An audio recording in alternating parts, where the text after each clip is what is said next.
What do you cure exactly? Excuse me. It's a simple question. You're a plague doctor. What is the plague you cure? What are you? A seeker of truth, a delver of mysteries. So, what do you cure exactly? The pestilence. Of course. You always say the pestilence, like it's some grand truth. If it was so self-evident, why is it everyone asks you the same question? I do not know. The pestilence is responsible for more death and destruction than any other disease afflicting this world. Right. But you can't tell me what it is, can you? I do not feel a need to do so. You can't.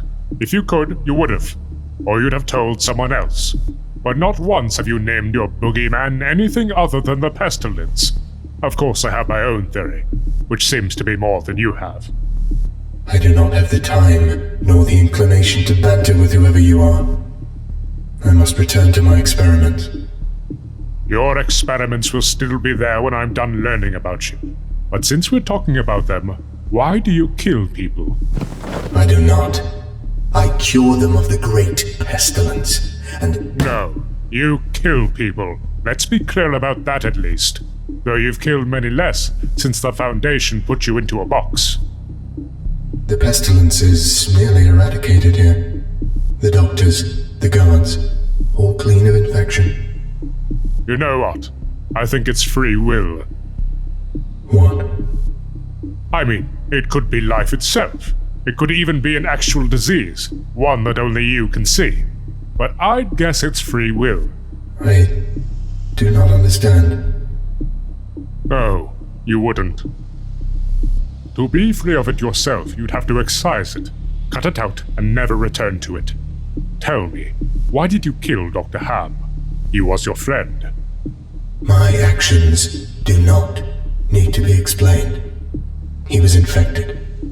He was thinking about retiring. His daughter was about to go off to college and he wanted to take some time off. Maybe quit entirely. You killed him as soon as he stopped blindly following orders, as soon as he chose something that his superiors at the Foundation didn't choose for him. What you short-sightedly fail to see here is a life better than any he could have hoped for, stricken as he was with the pestilence. I have always done what must be done, without regard for my personal feelings. Raymond Ham is cured. You are confused. I'm not confused. I was there when you were made. What? Things like you, they crop up in the dark places where I can't always look. But it was sunny that day. Hot. The stink carried for miles. I don't... Stop. These questions and interruptions are becoming a nuisance. If you are so hopelessly confused, I'll show you.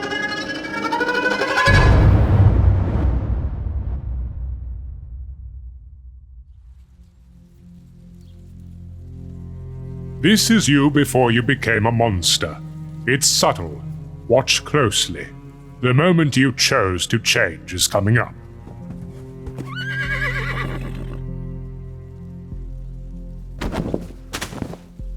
He's sick, carrying the same thing that's killing everyone else in your village. He's come here to make some money off the dying and the dead, but he's about to join them. And look at you, so different back then. Far more selfless, more giving. Watch this. He's about to die, and you're about to make a decision. He knows he's infected. He knows he's putting you at risk. He doesn't know you're immune. A quirk of genetics that you probably still wouldn't understand makes you one of the luckiest members of your generation. If you were almost anyone else, you'd be dead in less than a week. Instead, you have an idea. You're going to make some money. You're going to feed your family off a farce.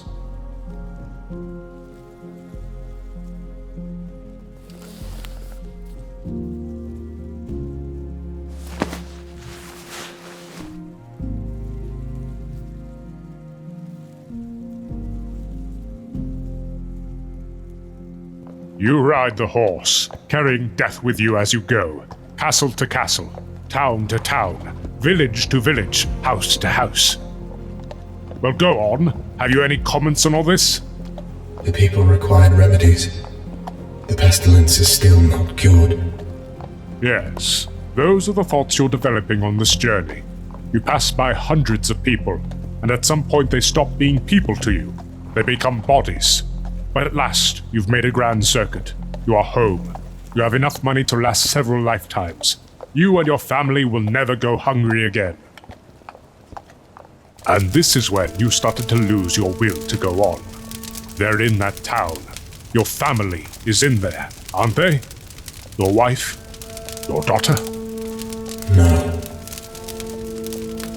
You walked into the house without a thought for your own safety. Perhaps you'd already abandoned your desire for self-preservation. The smell of rotten flesh was overpowering, and you found your wife there, laying dead on the floor. Chunks had been taken out of her arms and legs. Animals. Stop. You left them here to fend for themselves. No warning. You couldn't take the risk. This is what the money bought you. You were petrified by grief, shedding tears no one could see under the mask, the veil of what you had chosen to become. Then a noise in a dark corner of the house stirred you from your sorrow.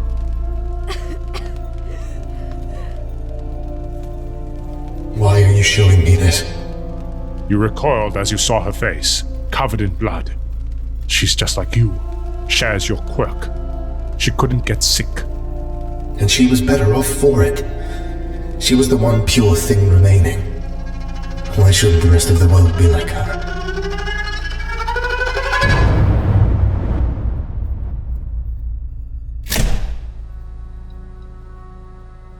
So, it's your mission to rid the world of the bubonic plague? I don't know what that is. No. The pestilence, sir.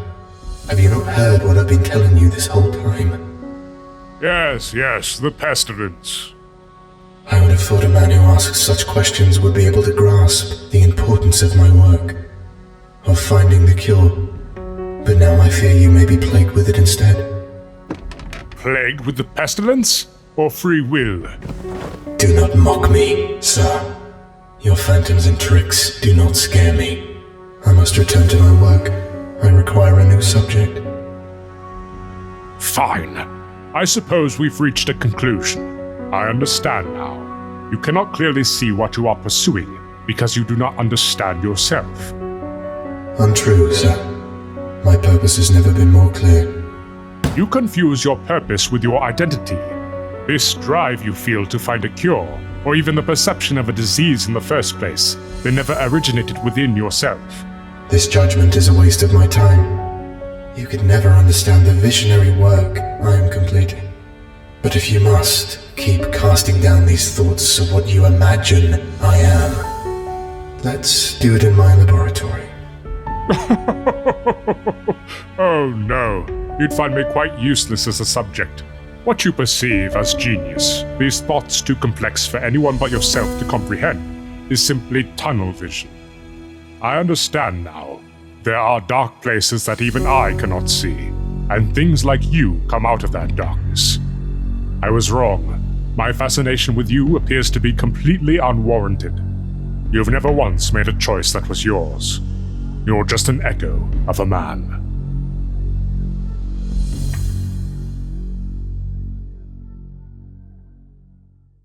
Thank you all for watching the video. And thank all these people on screen for supporting via Patreon. If you want your name on this list, check out our Patreon page in the description below. And if you want to see your name on this list, pledge to clearance level 4 or 5. Kian, Rio, Martin, Blake, Michael, Pumpkin Pyromaniac, and that saxophone guy are our highest donors. Thank you all for helping make these videos possible. Last but not least, I want to give a special thank you to the Volgun for guest starring in this episode. I'm sure most of you in the SCP community have probably already heard of him, but if you haven't, make sure to go check out his channel. Again, you can find the link in the description below. See you guys next week.